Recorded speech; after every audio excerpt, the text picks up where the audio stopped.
Buenos días.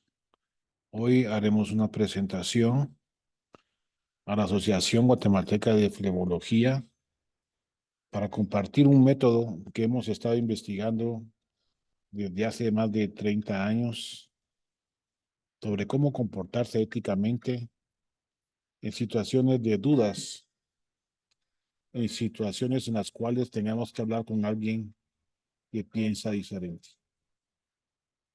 Para ello debemos entender que la ética es la parte de la filosofía que se ocupa de la moral. Y lo moral son los códigos de conducta social. Para investigar la ética, la podemos abordar desde diferentes perspectivas: metaética, ética normativa y ética aplicada. De forma metafórica, podríamos decir que la metaética es la observación que hacen los comentaristas en un estadio de fútbol, donde se está practicando un partido de fútbol. La ética normativa sería el árbitro que distribuye las normas para que los jugadores puedan practicarla de forma aplicada. Es decir, la metaética son los comentaristas, la ética normativa, el árbitro, y la ética aplicada, los jugadores. Y la moral son los códigos de conducta social cultural que se hacen por el bien de la comunidad, de la tribu, de la manada o del grupo, con el fin de preservar y sobrevivir. ¿Cómo hablar con los que piensan diferente?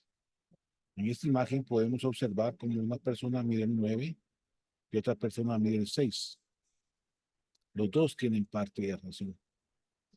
Los dos pudieran solucionar sus problemas si se ponen en el lugar del otro.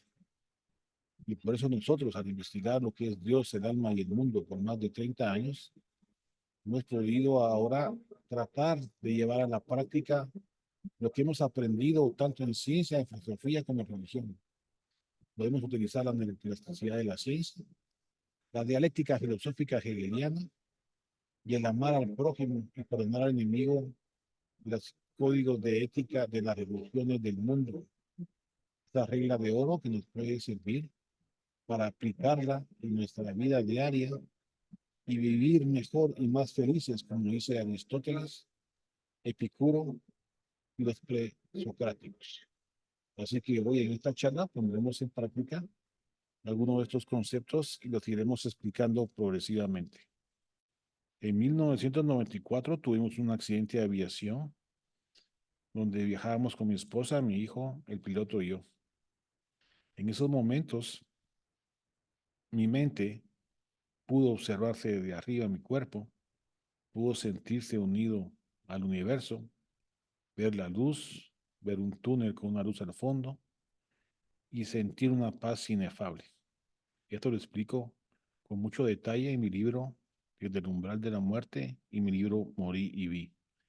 En estas imágenes de aquí a la izquierda observamos una novia que viaja con su hermano al evento del matrimonio, pero lamentablemente sufrieron un accidente y murieron. Así es como veíamos nosotros el accidente cuando viajamos con mi esposa y mi hijo.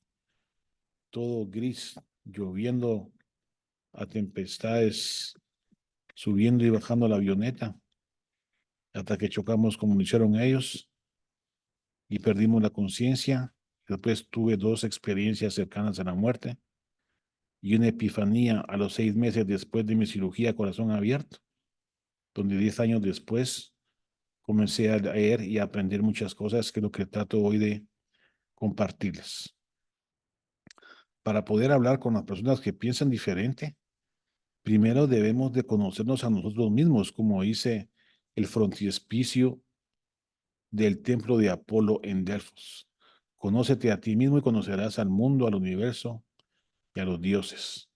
Pues creo que es importante considerar que esos otros con los que queremos hablar podemos ser nosotros mismos. Por eso que es importante aprender cómo funciona nuestro cerebro y de las personas con las cuales queremos platicar. Sabemos que tenemos 86 mil millones de neuronas, las cuales tienen 20 mil conexiones neuronales cada una de las neuronas.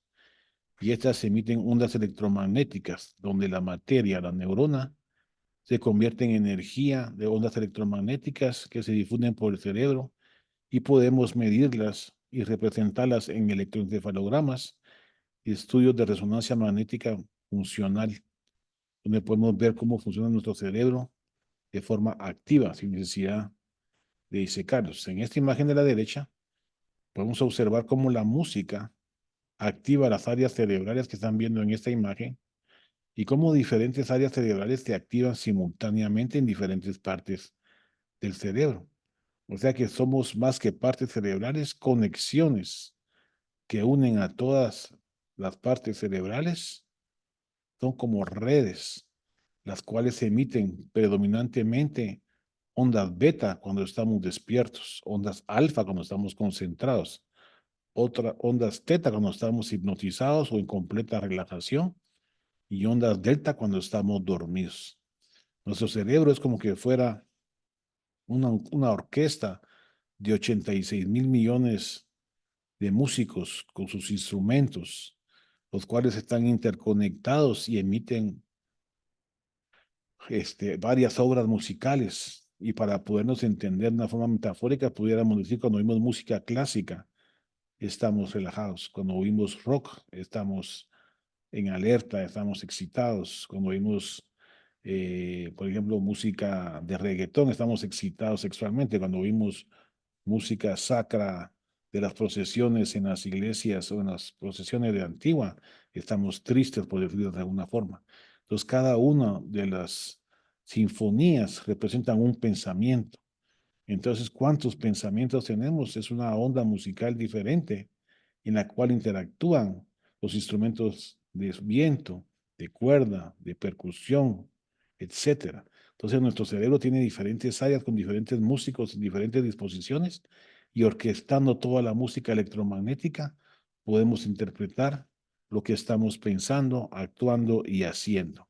Estos son los nuevos conocimientos de la neurociencia que dejan a un lado los conceptos de cerebro reptiliano, mamífero y humano, y ahora entendemos que todos los cerebros tienen diferentes disposiciones de acuerdo a su medio ambiente, a su genética, epigenética y ambiente cultural que se van modificando.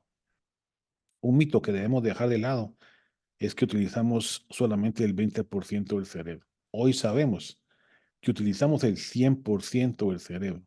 Si alguna parte del cerebro no funcionara, ya lo hubiéramos dejado de lado y se hubiera atrofiado. Usamos todo el cerebro.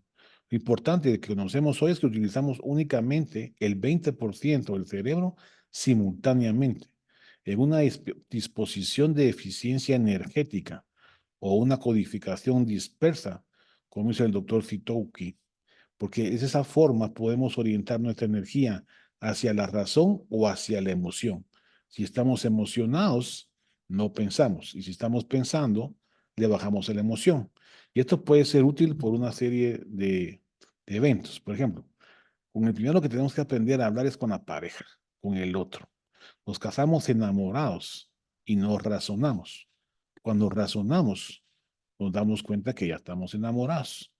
Y es lo que dice Sisek, que muchas veces el amor arruina tu vida, pero estoy muy triste, dice él, cuando no estoy enamorado. Es decir, debemos de aprender a amar a nuestra pareja, que no es perfecta, ni nosotros, que tampoco somos perfectos, y aprender y formar el amor en base, y aunque sea por las libras de más y los centímetros de menos de altura, no de otra cosa.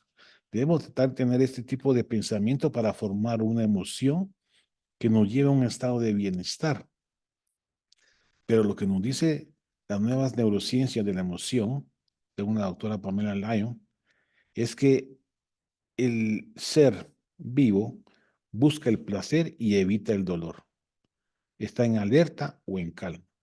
Y bajo estos parámetros o coordenadas cartesianas podemos definir todas las emociones. Si estamos en placer o displacer, en alerta o en calma. Es decir, si estamos en placer, en alerta, estamos alegres. Si estamos en placer y en calma, estamos tranquilos. Si estamos en displacer con mucha energía, estamos enojados. Y si estamos en displacer con poca energía, estamos tristes.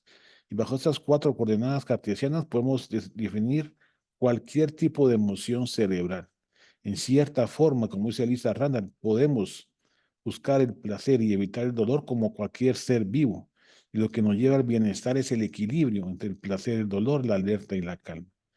Entonces, basado en esto, Lisa Feldman Barrett, perdón, nos dice que el inconsciente es la cantidad de información que tenemos en nuestro cerebro desde que estamos en el útero materno. E incluso genéticamente tenemos ciertas condiciones cerebrales que vienen predeterminadas, a priori, diría la filosofía.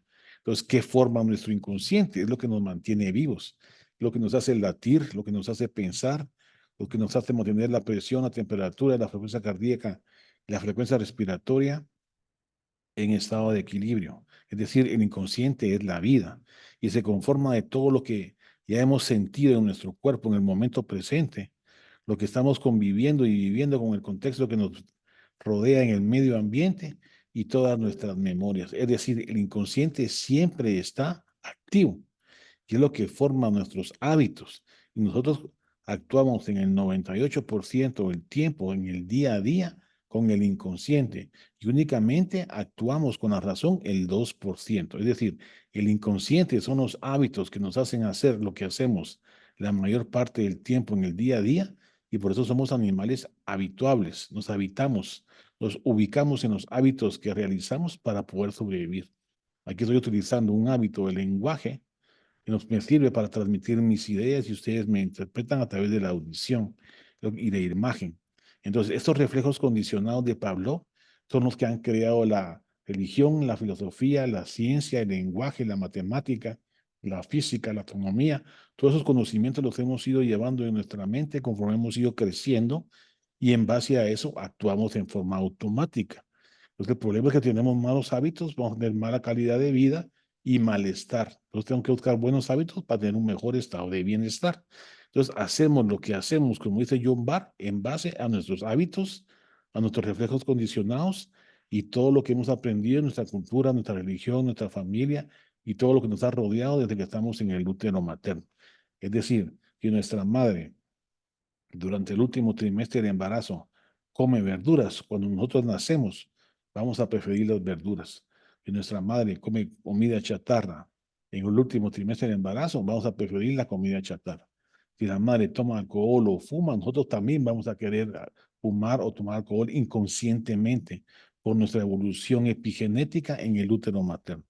Por eso es importante tomar en consideración que todos los factores genéticos y epigenéticos desde el momento de la fertilización en el útero materno nos van a predisponer a padecer o tener ciertos hábitos que nos pueden orientar hacia una cosa o hacia otra.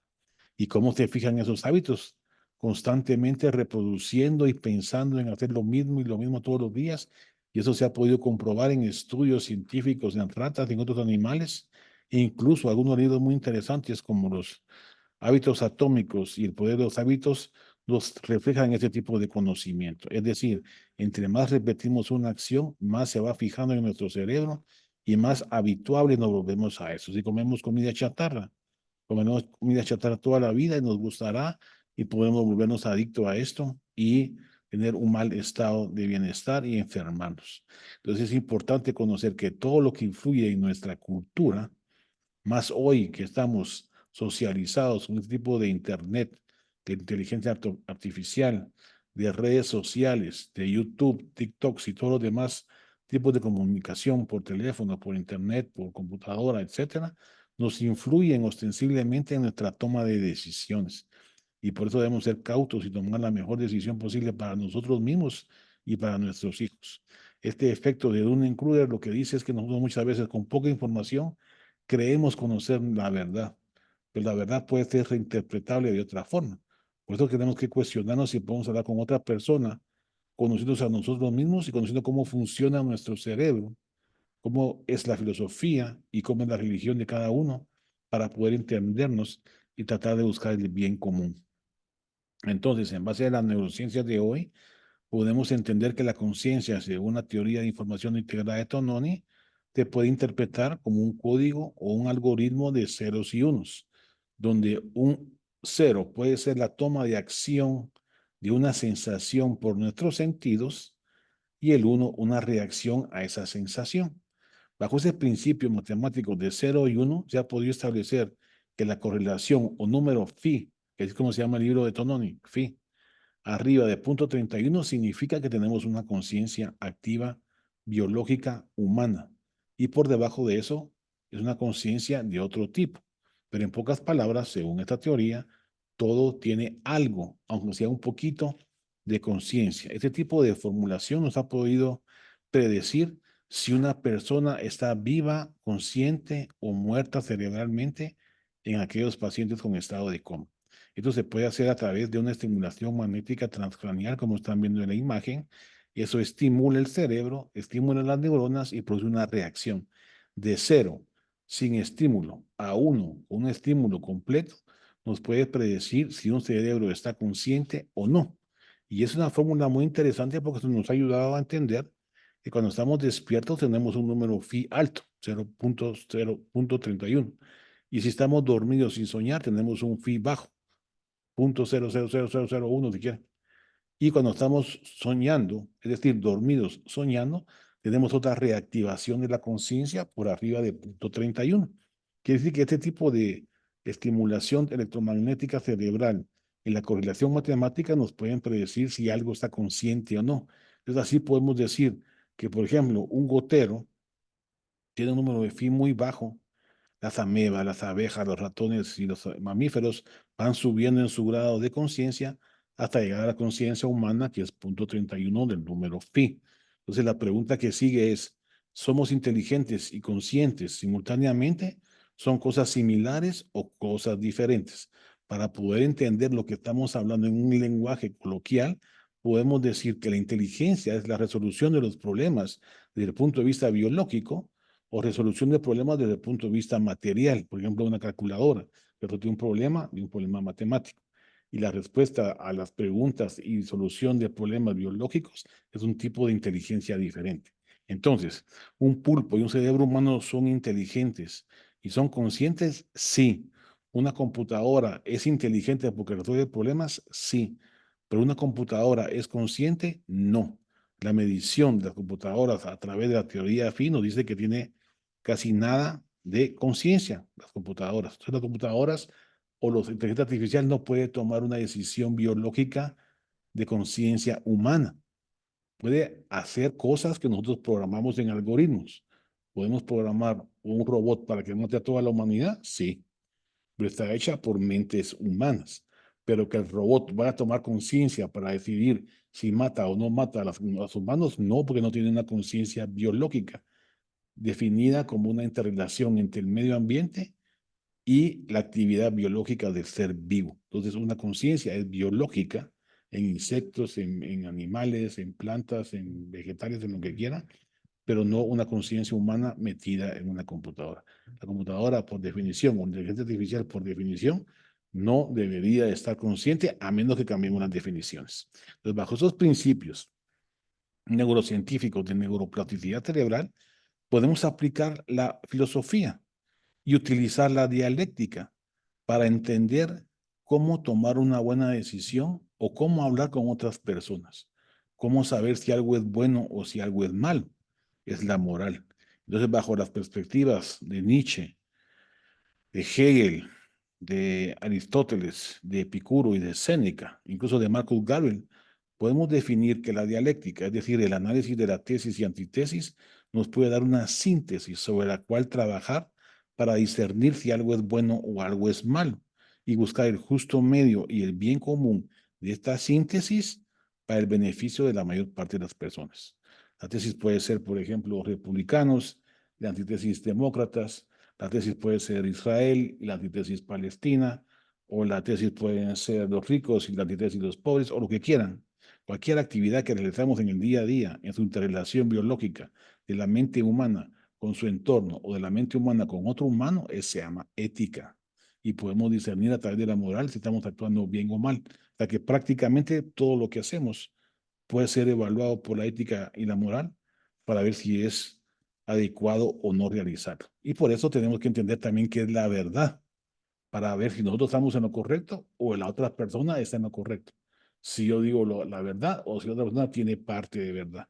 Y bajo esos principios podemos utilizar la filosofía nietzscheana de Marcus Gabriel, quienes podemos a través de sus ideas interpretar como la verdad puede ser una interpretación según Nietzsche o la verdad es un hecho como dice Marcus Garvey. Es decir, la verdad puede ser interpretación y la verdad puede ser realidad, sí, dependiendo de cómo lo estamos viendo. Son las dos caras de una misma moneda y aquí se lo vamos a demostrar.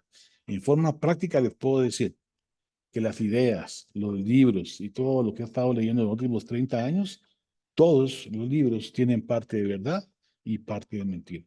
Todos los libros y las ideas pueden ser útiles o pueden ser desfavorables para un grupo u otro de la población.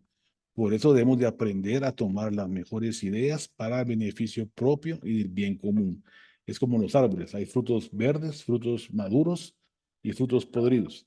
Dejamos los frutos verdes y los frutos podridos en el árbol y tomamos los frutos que están en su punto para que sean de beneficio al común de la humanidad. Y así es como vamos a ver los diferentes libros que les voy a decir.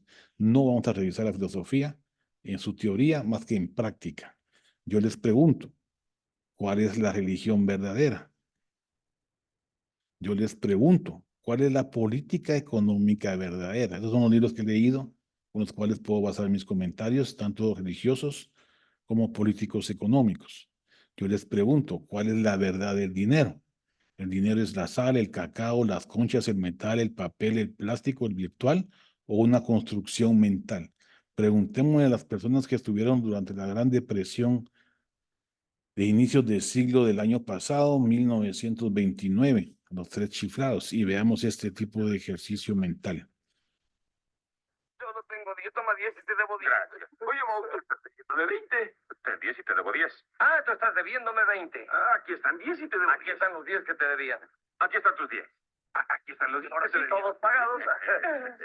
Quiere decir que el dinero es una construcción mental social. El dinero, ¿cuál es el verdadero dinero? El quetzal, el dólar, la libra esterlina, el won o todos otros tipos de monedas. Está en nuestra construcción mental. Creamos ese tipo de constructo abstracto mental que llamamos dinero capital y en base a ese nos regulamos. Entonces, ¿el dinero es una interpretación según Nietzsche? Sí. El dinero es objetivo en el sentido que nos es útil para comprar las cosas, como dice Marcus Gabriel.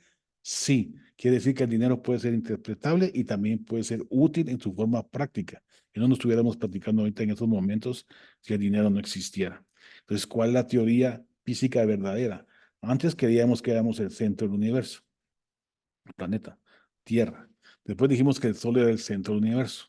Y hoy sabemos que el Sol, como miran aquí arriba a la izquierda, es un cometa que viaja alrededor del centro del universo, que es un agujero negro. Y nosotros como planeta somos la cola de ese cometa que lleva en el centro del Sol y damos una vuelta cada 220 millones de años alrededor de la Vía Láctea.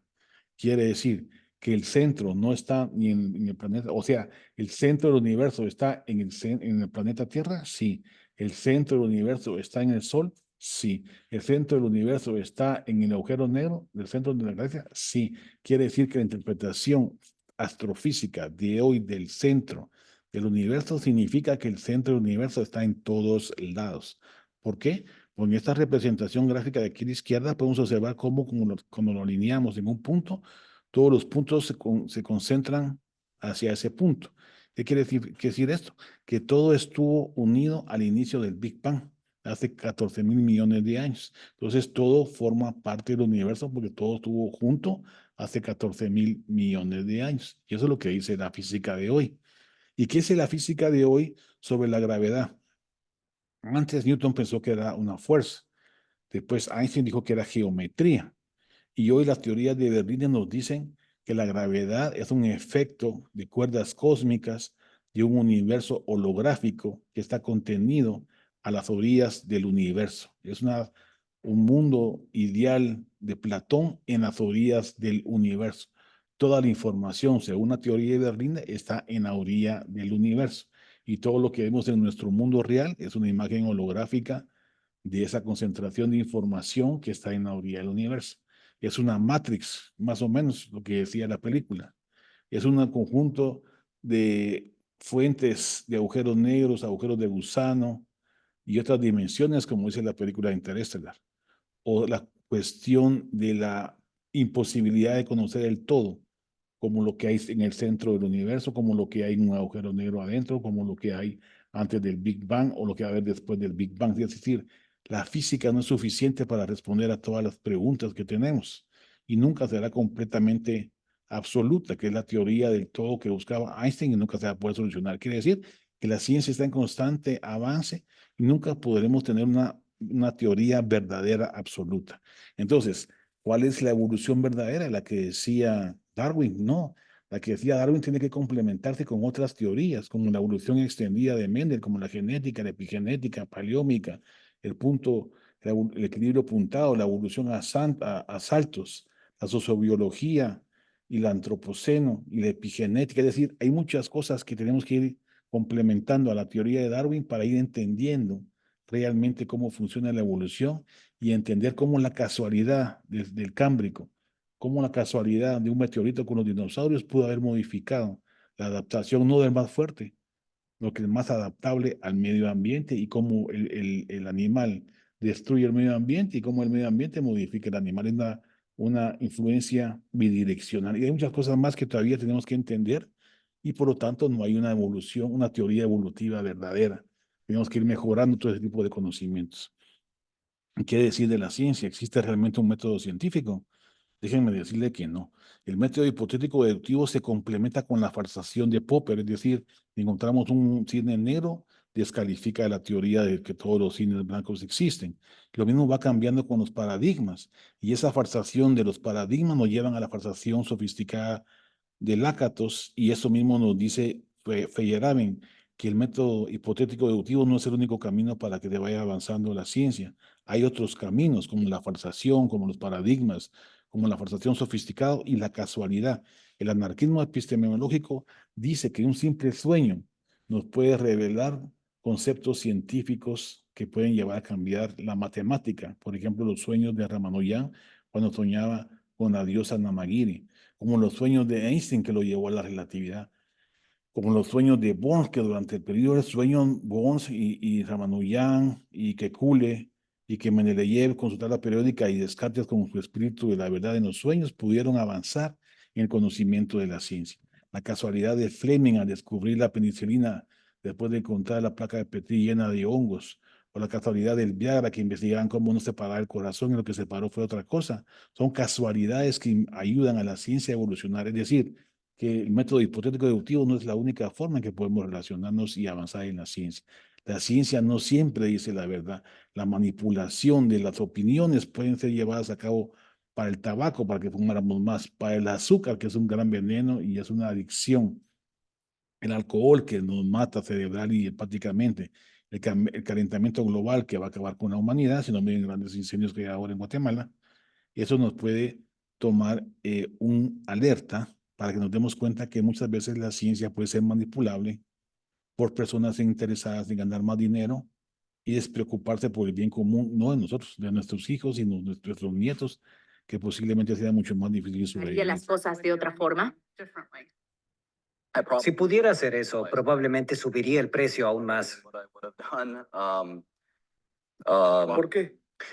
En el sector sanitario hay una demanda constante, así que podría haber obtenido aún más ganancias con un precio más alto. Y ese es mi objetivo final. Nadie lo dice ni se enorgullece de ello, pero vivimos en un sistema capitalista que tiene sus reglas y mis inversores quieren que obtenga el máximo en ganancias.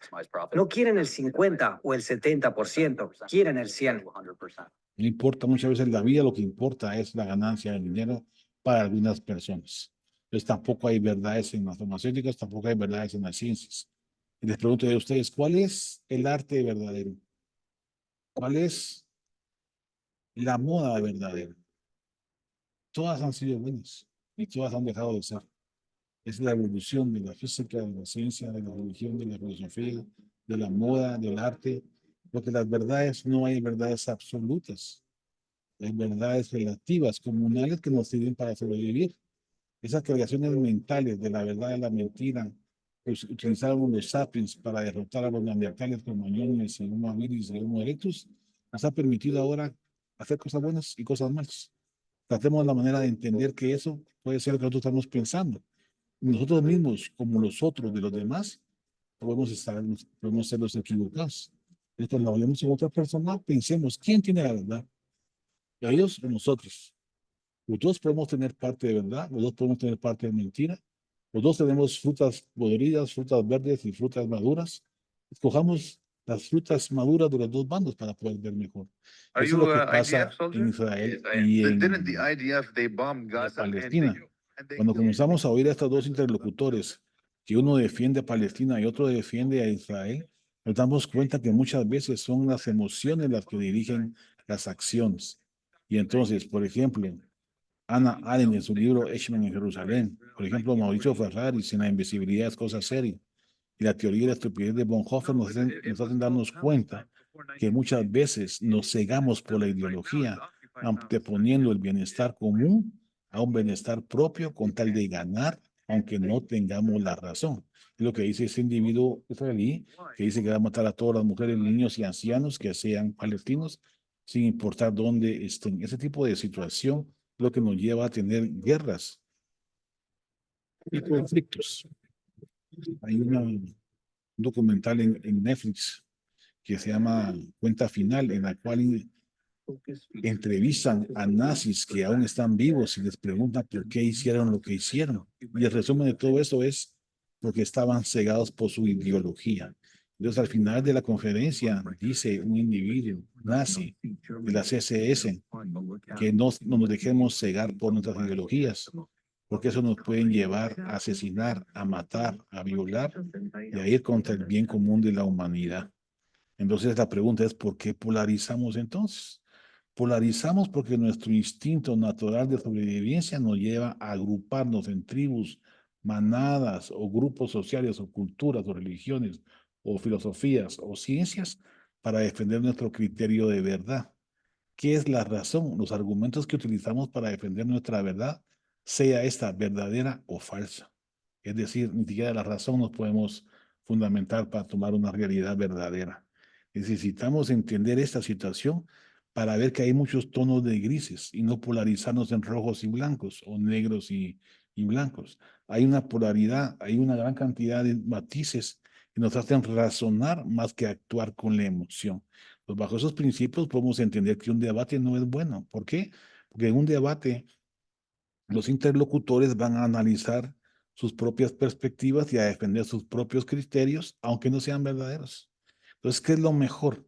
Lo mejor pudiera ser una interlocución en la cual los dos analicen la tesis, los dos analicen la antítesis y los dos analicen la síntesis y tomar todos los frutos buenos de las diferentes perspectivas para el bien común de la humanidad. Entonces, un debate per se no es bueno. Un debate debe ser intercalado donde uno defiende una tesis y después defiende la antítesis y después saque su propia síntesis para juntar la síntesis del otro individuo y poder buscar el bien común. Es decir, más complejo de lo que creemos. Entonces, bajo ese tipo de técnica, nosotros proponemos esta metodología ética en la cual utilizamos la neuroplasticidad cerebral, porque tener en cuenta que nosotros usamos más la emoción que la razón, que usemos la dialéctica hegeliana para analizar la tesis, antítesis y síntesis, y usemos el principio general de las religiones, el amar al prójimo, pero sobre todo ponerse en el lugar del otro. Si se ponen en el lugar del otro, van a poder entender cómo está pensando el otro, y tal vez el otro está pensando que es un 9, yo estoy viendo un 6, y al ponerme al otro lado me doy cuenta que también es un 6. Depende de cómo lo ve. Entonces es importante ponerse en el lugar del otro. Es una herramienta muy útil que las religiones han diseminado a todo lo largo y ancho de la humanidad durante toda la vida que han existido los humanos. Y es un aspecto importante a tomar en cuenta. Déjenme decirles que incluso las religiones tienen principios de oración, reflexión y contemplación, que es una forma de hacer un mindfulness y tranquilizar la mente.